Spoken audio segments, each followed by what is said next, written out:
안녕하세요. 축구 전문 기자 한준입니다.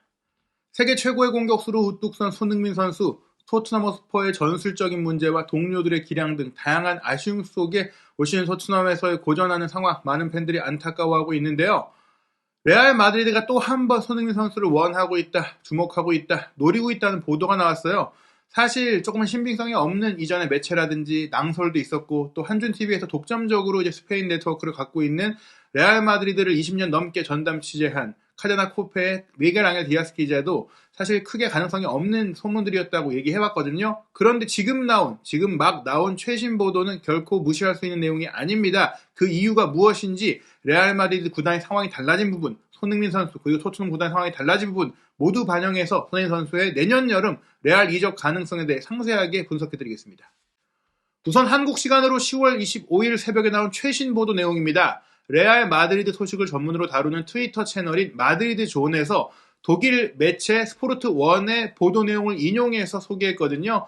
손흥민 선수가 토트넘 허스퍼에서 다음 스텝에 대한 경력에서 조금 다른 이동을 고려하고 있다는 얘기고, 레알 마드리드의 감독인 카를로 안첼로티 감독이 이 손흥민 선수의 광팬이다라고 이제 소개한 것인데요. 이 보도 내용은 영국 대중지인 더 선에서도 인용해서 소개해서 보도했습니다. 말씀드린 대로 원문 보도가 어디인가가 중요한데요. 독일의 스포츠 채널인 스포르트1이에요. 독일의 스카이 스포르트도 있고 다양한 매체들이 있는데, 스포르트1도 결코 찌라시를 남발하는 매체는 아니다. 물론 굉장히 높은 공신력을 갖고 있다. 이적 시장에서 정보가 다 맞는다. 이런 수준까지는 아니지만 현재 트위터 팔로워를 보시면 아시겠지만 62만이거든요. 독일 뮌헨 지역을 근거지로 한 독일에서의 오랜 경력을 갖고 있는 방송사인데, 스포르트1은 1993년 1월 달에 런칭한 채널로서 올 시즌 현재도 독일 내에서 독일의 FA컵이라고 할 수 있는 DFB 포칼의 중계권을 갖고 있고, 독일 2부 리그 중계, 그리고 잉글랜드 2부 리그와 카라바오컵 중계권을 갖고 있고, 프랑스 리그왕이라든지 유럽의 주요 연령별 챔피언십이라든지 프리시즌 최고의 대회 중에 하나의 인터내셔널 챔피언스컵 등 정말 관심도 높은 축구 경기들을 중계하고 있는, 또 자금력도 막강한 곳이라고 할 수 있겠어요. 이 스포르트1도 마치 영국의 스카이 스포츠처럼 스포츠 뉴스 채널도 운영하고 있는데, 그 스포르트1의 크리스토퍼 미첼 기자가 보도했고, 본인도 이 보도 소식을 트위터로 알릴 정도로 자신있게 내놓은 것이거든요. 그렇다면 보도 내용 원문부터 살펴보겠습니다. 수년간 토트넘에서 두각을 나타낸 손흥민은 지금 커리어의 다음 단계를 생각하고 있다. 레알 마드리드가 손흥민을 자세히 살펴보고 있다. 카를로 안첼로티 감독이 손흥민을 주시하고 있다. 손흥민이 레알 마드리드로 떠날까? 손흥민은 토트넘에서 월드 클래스 선수가 됐다. 전 분데스리가 선수가 커리어의 다음 단계를 밟게 될까? 손흥민은 토트넘에서 7년간 많은 골을 넣었다. 그는 올해 발롱도르 투표에서 11위를 차지했다. 팀 동료 해리 케인의 21위를 제친 것이다. 지난 시즌 프리미어리그에서 비범한 23골을 넣었다.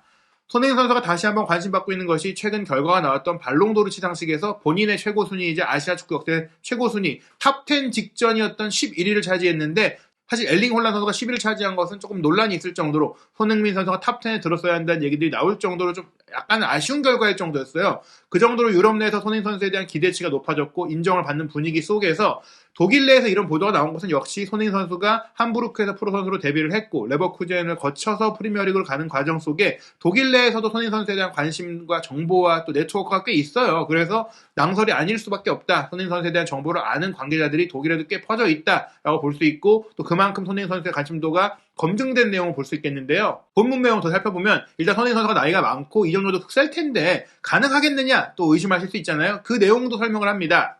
손흥민은 월드 클래스의 길에 들어섰다. 아인트라흐트 프랑크푸르트와 챔피언스리그 경기에서 손흥민은 퀄리티와 파워를 보여줬다. 토트넘의 3대2 승리 과정에 눈에 띄는 멀티골을 넣었다. 또따와 크리스티안 야키치는 손흥민을 전혀 통제하지 못했다. 30살이 된 손흥민은 토트넘에서 136차례 공식 경기 득점을 올렸다. 하지만 전 함부르크 공격수인 손흥민은 올 시즌엔 5골밖에 넣지 못했다. 최근 토트넘은 프리미어리그에서 맨유의 0대2, 뉴캐슬의 1대2로 졌고 손흥민은 득점하지 못했다. 손흥민은 다음 스텝을 원한다. 손흥민은 속도, 기술, 득점 본능의 3박자를 모두 높은 수준으로 갖췄다. 거기에 76도움까지 기록해 동료들을 위해 기회를 만들어주는 능력도 걸출하다. 큰 이적료를 지불할 가치가 있는 멋진 선수다. 손흥민 선수가 일단 당장 챔피언스리그 프랑크푸르트와의 경기에서 본인의 실력을 보여줬고, 최근에 골을 못 넣고 있고 팀이 부진한 것은 손흥민 선수의 문제가 아니라 토트넘의 문제이기 때문에 손흥민 선수의 기량은 검증됐다. 지금 손흥민 선수가 최근 토트넘에서 좀 부진한 모습을 보인다고 해도 이게 손흥민 선수의 문제가 아니라 토트넘의 문제이니 손흥민 선수 본인도 내가 더 활약할 수 있는 팀으로 가고 싶은 마음이 생길 수밖에 없고 다른 팀들도 토트넘에서 고전하고 있으니까 손흥민 선수를 데려올 수 있는 기회가 생겼다고 생각하면서 적지 않은 이적료를 투자해서 데려오겠다는 의지를 충분히 가질 수 있는 그런 상황이다라는 겁니다. 스포르트1의 정보에 따르면 손흥민은 2025년까지 토트넘과 계약되어 있음에도 불구하고 다음 스텝을 준비하고 있다. 2022 카타르 월드컵에서 한국 대표로 우루과이, 가나, 포르투갈을 상대할 손흥민은 이제 파리 생제르맹, 바이에른 뮌헨, 레알 마드리드와 같은 빅클럽에서 뛰기 충분히 큰 선수가 됐다. 토트넘의 스타 손흥민은 레알 마드리드에 관심을 받고 있다.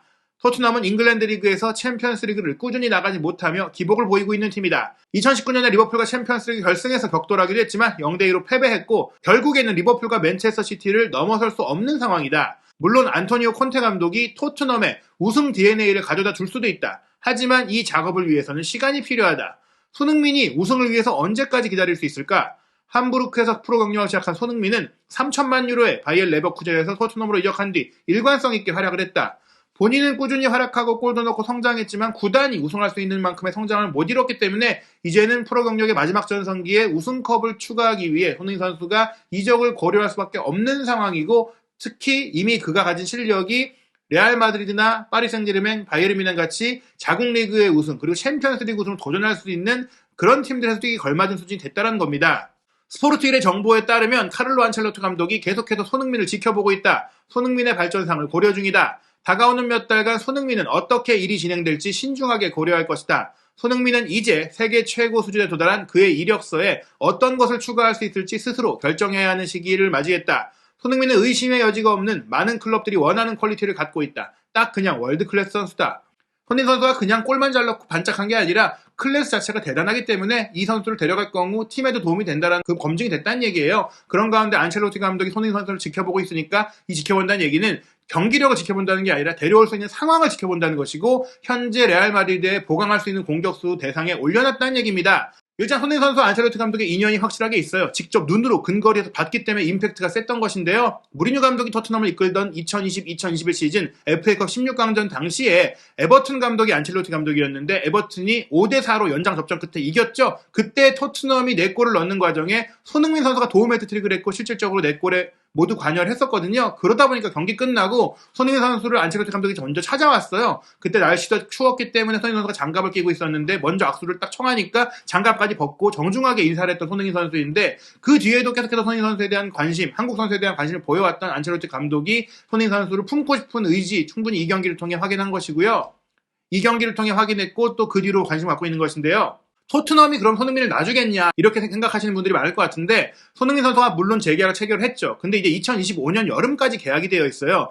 내년 여름이면 2023년 여름이 되죠. 그러면 계약 기간이 2년 남게 됩니다. 계약 기간이 1년 남은 시점이 되면 몸값이 대폭 하락을 해요. 1년만 버티면 자유계약 선수가 되기 때문에 반년 뒤에 협의가 가능하고 선수의 동기부여도 떨어질 수밖에 없고 여러 가지로 클럽이 주도권을 가질 수가 없어요. 그래서 2년 남은 시점에 보통 남기고 싶으면 재계약 협상을 하거나 이적을 시키는데 그 2년 남은 시점이 바로 내년 여름이 됩니다. 프리미어리그 득점왕을 차지한 2022년 여름 같은 경우에는 계약이 3년 남았기 때문에 이적에 대한 협의 자체가 불가능했지만 내년 여름이 되면 그 협의가 가능해지고 그리고 그 협의가 가능할 수 있는 이유는 토트넘의 상황이 안 좋을 경우이죠. 무슨 얘기냐면 토트넘이 지금 막대한 투자를 하고 있고 자금도 끌어쓰고 있는데 만약 올 시즌 리그 4위 안에 들지 못해서 챔피언스리그 진출권을 얻지 못한다면 당장 재정적으로 어려움을 겪게 되고 일부 선수를 매각해야 되는 상황이 올 수도 있고 리빌딩을 진행해야 되는 상황이 되고 무엇보다 안토니오 콘테 감독이 떠날 수 있는 가능성이 매우 높아져요. 콘테 감독이 내년 여름까지 계약이 돼 있는데 챔피언스리그를 나가지 못한 팀에 더 남는다? 그건 사실 상상하기가 어려운 일이 될 수 있겠습니다. 현재 미국의 정말 디테일한 기록으로 순위를 예측하는 538의 전망에 따르면 최근에 아쉬웠던 경기력과 결과로 인해 토트넘의 예상 순위가 6위까지 떨어졌어요. 지금 현재 3위에 올라있고 또 4위 내에 들 거라는 초반에 예상이 있었지만 맨시티, 아스날, 리버풀, 첼시, 맨유에 밀릴 것이고 뉴캐슬과의 차이도 크지 않아요. 토트넘이 챔스에 나갈 가능성이 현재 37% 절반이 넘지 못하는 집계가 나오고 있는데 뉴캐슬이 21%고 더 치고 올라올 수 있는 가능성도 있고 무엇보다 맨유의 기세, 첼시의 기세가 좋잖아요. 그렇다면 토트넘이 챔스에 나가지 못할 경우 콘테가 떠날 수 있고 팀의 재정적으로 어려운 상황이 될 수 있고 여기에 케인까지도 떠날 수 있다. 케인 선수도 더 이상 전성기를 맞이하고 있는데 우승도 못하고 챔스도 못 나간 상황을 좌시할 수 없는데 케인 선수의 계약은 2024년에 만료가 됩니다. 그렇기 때문에 내년 여름에 무조건 이적을 시키지 않으면 공짜로 내보내야 되는 상황이 되기 때문에 챔스에 못 나가고 콘테가 떠나면 손케디오 떠날 것이다라고 전 토트넘 감독인 팀 셔워드가 최근 영국 방송에 나와서 주장을 했거든요.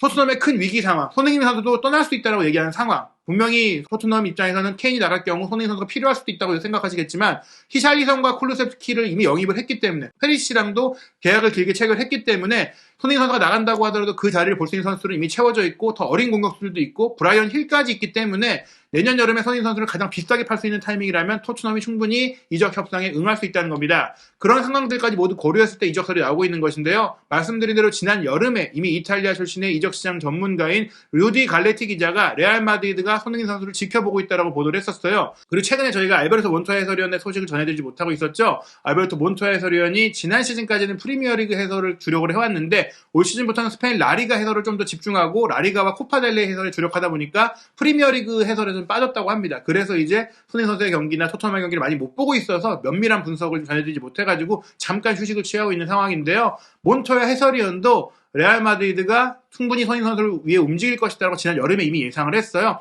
말씀드린 대로 손흥민 선수에게 사실은 나이에 비해서 높은 이적료를 지출해야 할 수 있지만 아시아 시장 전체를 겨냥할 수 있고 아시아 마케팅이 가능하다는 측면에 있어서는 충분히 투자해도 투자금을 회수할 수 있고 스쿼드 플레이어로 활용할 수 있다는 가능성이 있기 때문에 몬토야 해설위원도 레알 이적설을 예고했었고 실제로 루디 갈레티 기자의 여름에 보도가 나왔고 현재 스포르트1의 보도까지 나온 것은 물론 토트넘이 계속해서 승승장구하고 손흥민 선수가 토트넘에 남아서도 우승도 차지하고 많은 돈을 벌 수 있는 상황이 된다면 좋겠지만 토트넘이 다시 한번 미끄러지고 무엇보다 챔피언스리그 진출에 실패한다면 이적이 추진될 수도 있다라는 것이고요.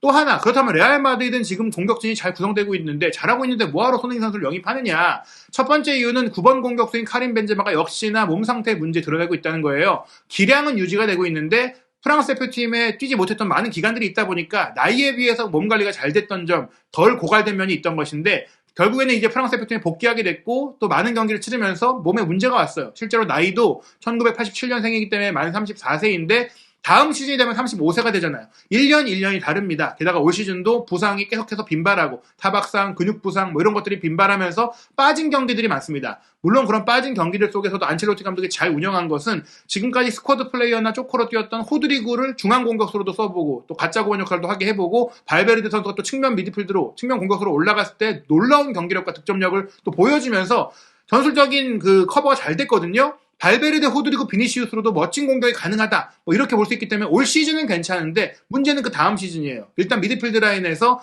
카세미로 선수가 맨유로 갑자기 가면서 수비형 미드필드 자리에 추아메니밖에 안 남았고 그런 가운데 그 자리를 크로스가 커버할 수 있지만 또 카마빈가와 크로스 이 두 선수가 그 자리를 보면서 수비하기엔 조금 아쉬운 면이 있고 또 여기에 크로스 선수가 내년에 계약이 끝나는데 좀 몸 상태 문제와 자신의 이제 나이 문제 때문에 계속해서 재계약을 고민하고 있어요. 크로스가 결국에 떠날 수 있는 상황이 된다면 발베르데를 이렇게 올렸을 때 미드필드의 뎁스가 줄어들 수밖에 없겠죠. 세바요스가 있긴 한데 이 선수를 주력으로 가져가기 어렵고 또 올 시즌 부상도 있는 상황이기 때문에 모드리치의 나이까지 생각했을 때는 모드리치와 크로스도 결국엔 팀을 떠나야 되는 상황이 된다면 발베르데가 중원에 에이스 역할을 해야 되는데 그렇다면 발베르데를 측면으로 계속해서 올려서 공격으로 쓰기 어렵다. 벤제마가 있긴 있지만 전 경기를 뛰기가 어려운 가운데 호드리구, 비니시우스만으로 공격진을 구성하기는 어렵다. 나머지 공격수들이 있긴 한데 이 선수들이 내년 여름에 다 떠날 가능성이 매우 높습니다. 현재 레알 마드리드의 공격 라인업을 보면 루카스 바스케스는 윙어로도 뛰긴 하지만 거의 윙백 자원으로 많이 뛰고 있죠. 카림 벤제마가 잔류한다고 하더라도 말씀드린 나이의 문제로 전 경기를 풀타임으로 쓸 수 없어요. 그런 가운데 보결 선수였던 마리아노 디아스가 지난 여름 이적 시장에 매각하려고 했는데 적절한 팀을 찾지 못한 가운데 남았죠. 근데 내년 여름에는 계약 만료로 자유계약으로 떠나게 됩니다.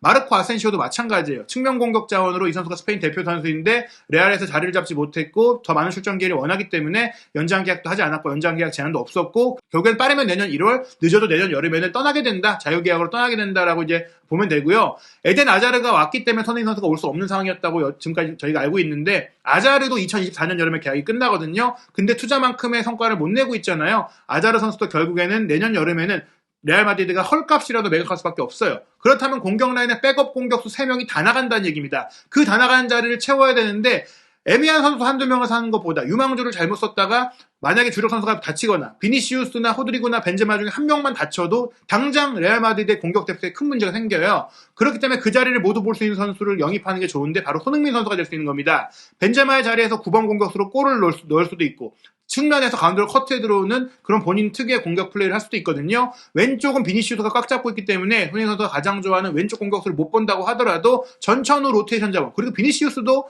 풀 시즌을 혼자 다 선발로 뛸 수는 없잖아요. 그런 점들을 감안한다면 손흥민 선수가 박주전이 안 된다고 하더라도 비니시우스, 벤제마, 호드리고, 소리톱의 전천후 로테이션 멤버로 언제든지 교체 투입되고 언제든지 선발 출전할 수 있는 그런 선수로서 영입될 가능성이 있고, 이렇게 아자르, 마리아노, 아센시오까지 나가면 인건비도 절감이 된 상태에서 이적료가 좀 많이 쌓여있는 또 레알 마드리드이기 때문에 손흥민 선수를 위해 움직일 수 있다는 것이죠. 구조적으로 스페인 라리가가 3명의 비유럽 선수만 쓸 수 있기 때문에 쿼터 문제를 우려하시는데, 물론 3명의 브라질 선수가 지금 레알에 있습니다. 비니시우스, 호드리고, 밀리탕인데, 비니시우스는 2018년에 스페인에 왔고, 그리고 이제 올해에 스페인 시민권, 이중국적 취득 기준을 마치면서 스페인 시민권을 공식적으로 얻게 됐어요. 그래서 현재 레알 마드리드는 한 자리의 비유럽 쿼터가 비게 된 상황이에요. 그리고 나머지 2개의 자리를 밀리탄과 호드리고가 차지하고 있는데, 내년 시즌이 되면 비니시우스보다 1년 늦게 레알에 합류한 밀리탄과 호드리고도 스페인 시민권을 취득할 수 있게 됩니다. 그렇게 되면 아예 비유럽 쿼터 3자리가 다 비게 되는 상황이 될 수 있어서 손흥민 선수를 등록할 수 있는 상황이 될 수가 있는 것이죠.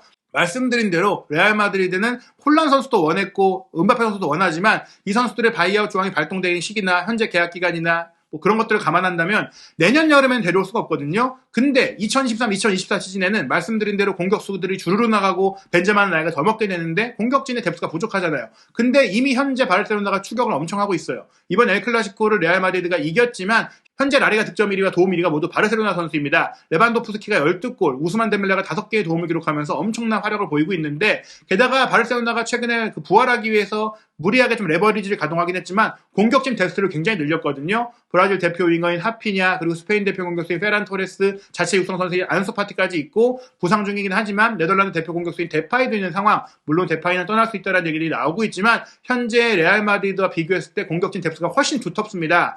다음 2023-2024 시즌을 대비할 경우에는 레알 마드리드도 주전급의 공격수가 더 필요하다. 그렇다면 손흥민 선수를 노릴 수가 있다.